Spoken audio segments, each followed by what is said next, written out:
Il vivait dans un petit atelier, entre les aiguilles et les engrenages, là où les secondes chuchotent plus qu'elles ne crient. On l'appelait le jeune horloger, bien qu'il n'était plus si jeune, et que personne ne connaissait vraiment son nom. Il parlait peu, écoutait beaucoup, et réparait les montres avec une précision qui frôlait la magie. Il aimait les tic-tac réguliers, les rouages bien huilés, les rythmes prévisibles. Parce que dans le temps, il trouvait une forme de sécurité. Un matin, sur le pas de sa porte, il trouva une petite boîte en bois. Aucun mot, aucun expéditeur. Juste une boîte ancienne, ornée de motifs presque effacés. Curieux, il l'ouvrit. À l'intérieur, une montre, pas comme celle qu'il connaissait. Celle-ci était étrange, lourde malgré sa taille fine.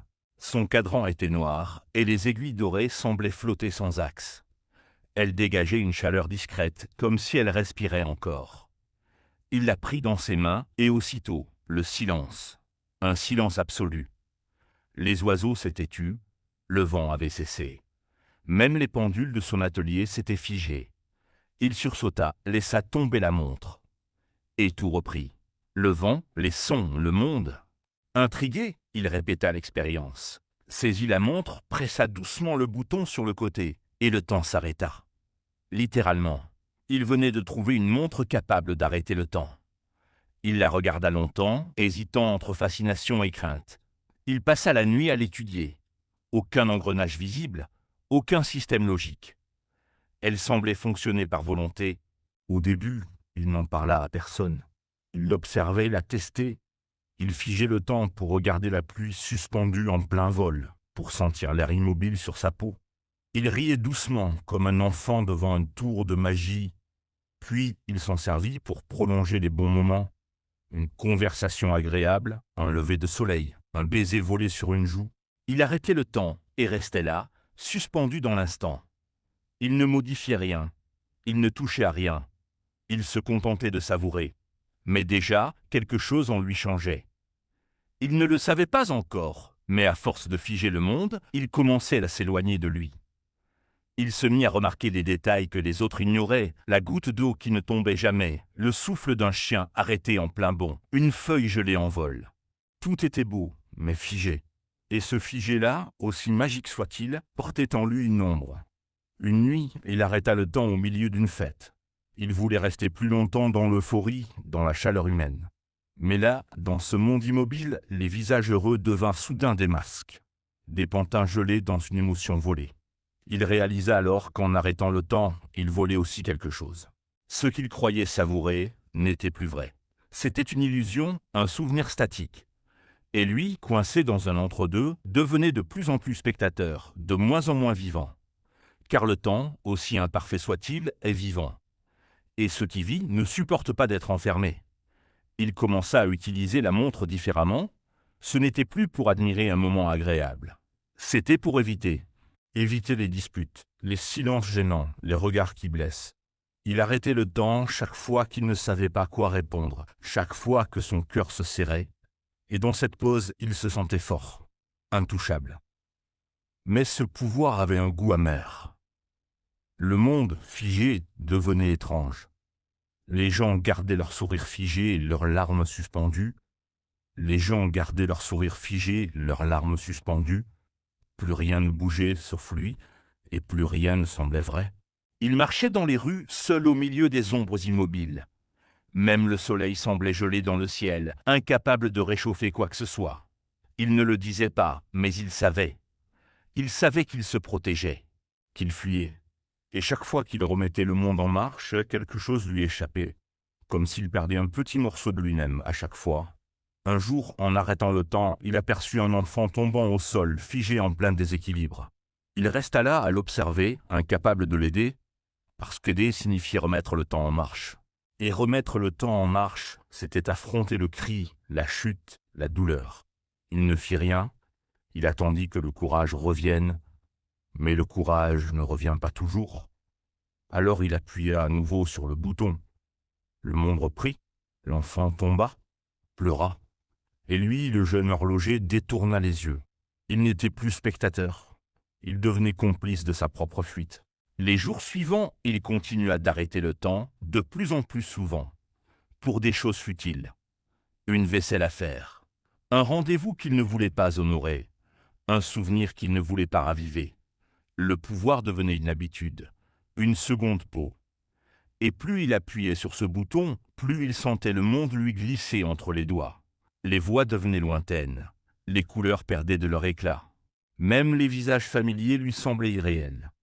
Parfois, il restait des heures dans un monde figé, à marcher entre les gens immobiles, à lire les journaux du lendemain, à goûter l'illusion d'une vie sans heures.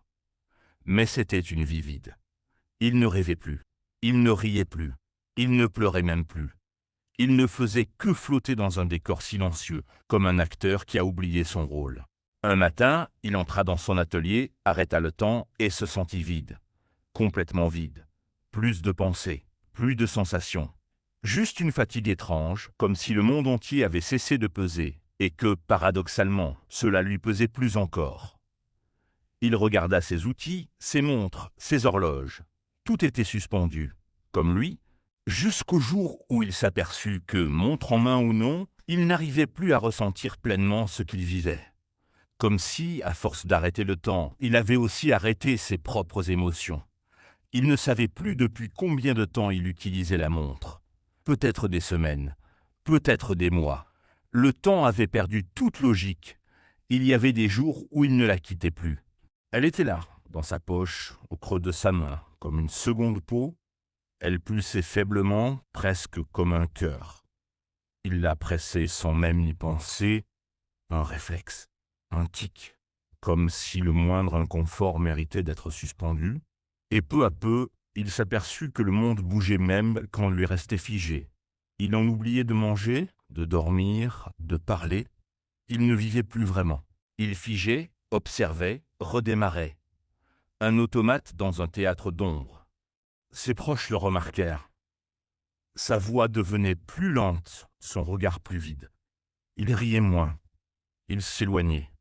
Il disparaissait à petit feu, sans bruit. Un jour, sa sœur vint le voir. Elle le regarda longtemps sans rien dire, puis demanda « Où es-tu vraiment ?» Il ne sut quoi répondre. Il voulait lui dire qu'il était là. Mais il savait que ce n'était pas vrai. Il était ailleurs, suspendu dans un entre-deux où personne ne pouvait le rejoindre. Il appuya sur la montre. Elle se figea comme tous les autres. Mais pour la première fois, ce silence ne le réconforta pas. Il le blessa. Il marcha autour d'elle, regarda ses yeux figés dans la peur douce, son souffle suspendu. Et il sentit une chose étrange, il avait froid. Pas à cause du vent, mais parce que quelque chose en lui s'éloignait. Il pressa à nouveau. Elle reprit son mouvement et lui détourna les yeux. À force de fuir, il s'était rendu invisible. À force d'arrêter le monde, il s'était effacé de sa propre vie. Et la montre semblait le savoir. Parfois, elle vibrait toute seule, comme si elle réclamait, comme si elle avait faim. Pas de temps, mais de lui. Il la regardait avec méfiance. Elle brillait dans le noir. Et parfois, il aurait juré entendre son propre cœur battre dans le cadran. Ce n'était plus un objet. C'était un lien dont il ne savait plus s'il était maître ou prisonnier. Un soir, il tenta de la jeter. Il la lança dans la rivière, au milieu de la nuit, pensant que l'eau l'emporterait. Mais le lendemain matin, elle était de retour, posée sur son établi, sèche, comme si elle n'était jamais partie. Il la laissa là, mais ne put s'empêcher de la fixer, comme si elle allait parler. Il essaya de ne plus y toucher, pendant une journée entière, puis deux, mais il devenait agité. Le monde autour de lui était trop rapide, trop intense. Chaque bruit l'irritait, chaque minute semblait une gifle. Et finalement, il céda, il pressa le bouton, et le calme revint. Mais ce n'était plus du soulagement. C'était un piège, une accalmie empoisonnée, une tranquillité fausse qui le rendait plus vide que vivant. Il commença à comprendre. La montre ne lui offrait pas un pouvoir. Elle lui volait le sien. Il voulait s'en libérer. Vraiment. Il la plaça dans une boîte scellée, enfouie sous des pierres, loin de son atelier. Il fit tout pour ne plus penser à elle. Mais elle revenait. Pas physiquement. Dans ses pensées, dans ses gestes, dans ses silences. Et un matin, elle était là. posée sur son oreiller comme une promesse empoisonnée. Il ne comprenait pas. Était-ce un sort, une malédiction, ou juste lui-même incapable de lâcher ce qu'il croyait être un refuge? Il tenta de fuir, loin. Il marcha des jours entiers, traversa des forêts, des villages, des champs. Il voulait s'éloigner de tout. Il voulait sentir le monde à nouveau dans sa brutalité et sa beauté. Mais même au bout du chemin, la montre l'attendait. Un soir, dans une ville inconnue, il s'assit sur un banc et la regarda. Elle ne brillait pas. Elle était là, simplement, silencieuse, présente. Il la pressa. Et tout s'arrêta. Il se leva, marcha dans cette scène figée. Il vit un couple au milieu d'un rire. Un musicien le regard perdu dans sa mélodie. Un enfant courant vers une glace. Il s'arrêta. Il resta ainsi des heures, des jours peut-être dans ce monde gelé, à observer, à ressentir, à se perdre. Et là, dans ce silence absolu, il vit quelque chose. Son propre reflet dans une vitrine, pas son visage, une silhouette floue, fatiguée, transparente. Il ne s'était pas vu depuis longtemps, et ce qu'il vit le bouleversa. Il n'était plus là, pas vraiment, juste une trace, un écho, une forme usée par trop de fuites. Il comprit que ce n'était pas le temps qui l'arrêtait, c'était lui, sa peur, ses émotions, ses blessures. Il utilisait la montre non pas pour gagner du temps, mais pour ne pas le vivre. Chaque pression du bouton était un refus, une négation de ce qui est, de ce qui blesse, de ce qui fait battre. Et soudain, un souvenir le traversa. Celui de son père, un jour, lui expliquant comment réparer une montre. « Le temps n'est pas là pour qu'on le maîtrise, disait-il. Il est là pour qu'on le ressente. » Et lui, que ressentait-il encore? Avait-il encore la capacité d'aimer, de rêver, de trembler? Il appuya sur le bouton. Le monde reprit. Et pour la première fois depuis longtemps, il pleura. Pas une larme figée, une vraie, vibrante, vraie. Il s'effondra sur le banc, les épaules tremblantes, et dans ce moment de fragilité totale, il sentit quelque chose qu'il croyait perdu. La vie, pas une vie figée dans la beauté, une vie qui griffe, qui serre, qui respire. Il leva les yeux vers le ciel. Le soleil déclinait lentement. Le vent passait entre les arbres. Une feuille tomba doucement sur ses genoux. Il la regarda sans rien faire, et il sourit, un sourire fatigué, mais sincère. Il comprit alors que la montre n'avait jamais été le problème. C'était lui et sa peur de souffrir. Car souffrir, c'est exister. Et exister, c'est laisser le temps faire son œuvre. Il rentra chez lui. La montre toujours en main, mais différente. Elle ne pesait plus de la même manière. Elle n'avait plus ce poids étrange d'un pouvoir mal utilisé. Elle était redevenue une montre. Il la posa sur la table.